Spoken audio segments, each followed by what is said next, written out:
આજે આપણે બનાવશું બટાટાની વેફર, એટલે બટાટા ધોઈ લઈશું. મશીન વડે વેફર બનાવી નાખશું.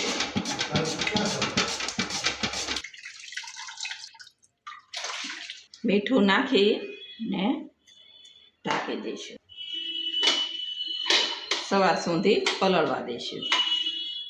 હવે આપણી વેફર પલળી તૈયાર થઈ ગઈ છે. હવે ગરમ પાણીમાં બાફી લઈશું. વેફર બફાઈ ગઈ છે. હવે આને કાઢી લઈશું. બધાને ધાબા ઉપર સૂકવી લઈશું.